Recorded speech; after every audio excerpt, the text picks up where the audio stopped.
চট্টগ্রামে সীতাকুণ্ড চন্দ্রনাথ ধামে 3 দিনব্যাপী শিব চতুর্দশী মেলা তৃতীয় ও শেষ দিনে সোমবার দেশ বিদেশ থেকে আগত লাখো পুণ্যার্থীর ঢল নেমেছে।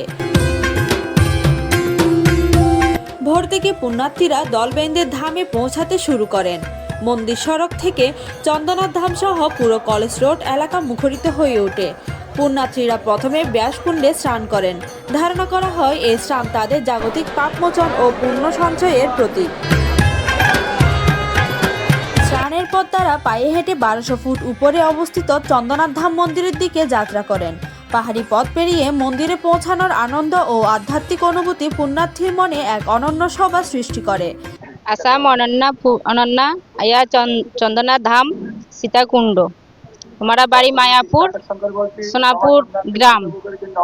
और क्या फर्स्ट टाइम है। खूब अच्छा है, खूब सुंदर लगता है। अनकॉमन जिनिस देखा है। बाबा को इधर धाम में आया, बाबा से चाहा 25 साल आके इधर दर्शन करेगा। सबको खुशफुल रहने के लिए, जितना बांग्लादेशी है सबको खुशफुल रहने के लिए। हिंदू बांग्लादेशेर हिंदू एमन अनेक आछे, ओरा सबाई एखाने दर्शन करता है, आता है। 25 साल इधर बाबा के चंदननाथ धाम में आके दर्शन करता है। 500 বছরের ইতিহাসে এই মেলার সূচনা ফাল্গুন মাসের শিব চতুর্দশী তিথিতে। প্রতি বছর এই সময়ে চন্দ্রনাথ ধাম ঘিরে 3 দিনব্যাপী পূর্ণ উৎসব ও ধর্মীয় কর্মকাণ্ড চলে। মেলার মূল আকর্ষণ হলো চন্দ্রনাথ মন্দিরে দেবাদিদেব মহাদেবের আরাধনা। আমার প্রার্থনা, আমার কিছুই চাওয়া পাওয়ার নাই। আমি বাবার মেয়ে, সেটাই বড় কথা। আর চাওয়া পাওয়ার যদি থাকে, একটাই আছে, আমার বাবার যেন চরণ আমি পাই। আমি কুমিল্লা থেকে এসেছি। দেখো, একটা হচ্ছে বিধান উপলক্ষে, আরেকটা আছে যে আমার মনে তো প্রতিদিনই চতুর্দশী থাকে না। প্রতি বছর আসা হয় না, মাত্র কিছুদিন হয়েছে আমি এখানে আসি। গত বছর আসছি, এবারও আসছি। আর সামনে যদি বাবা সবাইকে ভালো রাখে বা আমাকেও ভালো রাখে, আবার আসার ইচ্ছা আছে।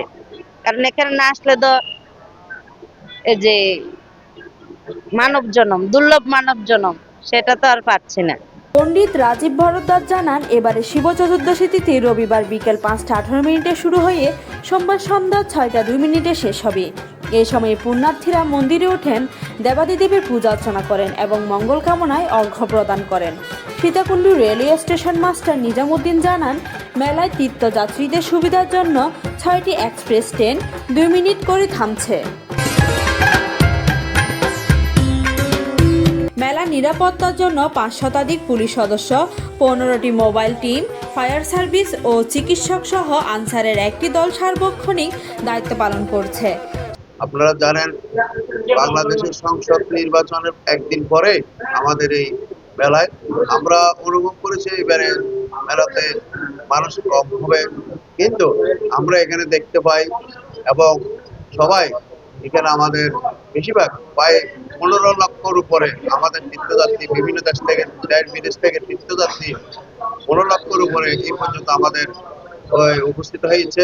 সকল তীর্থ করে তৃপ্তি নিয়ে বাড়ি ফিরছে। আমরা বিভিন্ন তীর্থযাত্রীর সাথে কথা বলেছি। কালকে থেকে আমাদের মূলত শিব চতুর্দশী স্টার্ট হয়েছে এবং আমি এসেছি জাগো হিন্দু পরিষদ থেকে। এবং আমাদের যে সেবাটা চলছে, এটা গত পরশুদিন থেকে চলছে এবং গত পরশুদিন থেকে এখানে যারা অসুস্থ হয়ে যাচ্ছে তাদেরকে প্রাথমিক চিকিৎসা এবং পানীয় জল থেকে শুরু করে মানে যে সকল প্রাথমিক চিকিৎসা দেওয়া দরকার, যতটুকু দেওয়া দরকার ততটুকুই আমাদের ক্যাম্পে দেওয়া হচ্ছে। আসলে আমাদের বিভিন্ন জায়গা থেকে দর্শনার্থীরা আসতেছে, এটা আসার যে পথগুলো আছে এগুলো স্যান কমিটির উদ্যোগ নেওয়া দরকার। ওই জন্য ওদের চক্ষু দৃষ্টিতে আড়ালে না থেকে এই জিনিসগুলোতে একটু সরাসরি দেখতে পারে। মানে দর্শনার্থীরা কষ্ট করে উঠতেছে, এটা একটু করার দরকার, মডিফাই করার দরকার, না হয় একটু সংস্কার করা দরকার। সীতাকুণ্ড উপজেলা নির্বাহী কর্মকর্তা মোহাম্মদ ফখরুল ইসলাম জানান, গতবারের তুলনায় নিরাপত্তার ব্যবস্থা দ্বিগুণ করা হয়েছে। শিব চতুর্দশী তিথিতে ব্যাসকুণ্ডে স্নান, চন্দ্রনাথ মন্দিরে আরাধনা এবং পিতৃপুরুষের জন্য তর্পণ ও পিণ্ডদান সম্পন্ন করেন। মেলা শেষের পর তারা নিজেদের গন্তব্যে ফিরে যান। মেলার দর্শন ও পূজা অর্চনার সঙ্গে সঙ্গে স্থানীয় অর্থনীতি ও পর্যটনও সমৃদ্ধ হয়। আসছি পটুয়াখালী থেকে গলাচিপা। অনেক ভালো লাগছে। প্রার্থনাকে সবাই ভালো রাখুক, দেশ ভালো থাকুক। আমিও পর্তুগালে দিয়ে আসছি, আসতে ভালো লাগছে। এই প্রার্থনা করছি যে সবাই ভালো হোক, ছেলে নাতি ছেলে বউ সবাই মঙ্গল হোক। স্থানীয় ব্যবসায়ীরা খাবার, ভ্রমণ সামগ্রী ও ধর্মীয় সামগ্রী বিক্রি করে। এছাড়াও মেলার কারণে সীতাকুণ্ড ও চন্দ্রনাথ ধামের আশেপাশের পরিবেশ ও সড়ক ব্যবস্থাপনা প্রশাসনের বিশেষ নজরদারির আওতায় থাকে। শিব চতুর্দশী মেলা শুধু আধ্যাত্মিক উৎসব নয়, এটি চট্টগ্রামের সাংস্কৃতিক ঐতিহ্যের এক অংশ। প্রতি বছর দেশের নানান প্রান্ত থেকে হাজার হাজার মানুষ এখানে আসে। ধর্মীয় বিশ্বাস ও সংস্কৃতির মিলনায়ন ঘটে। Parna Chowdhury, news desk, Hindus news.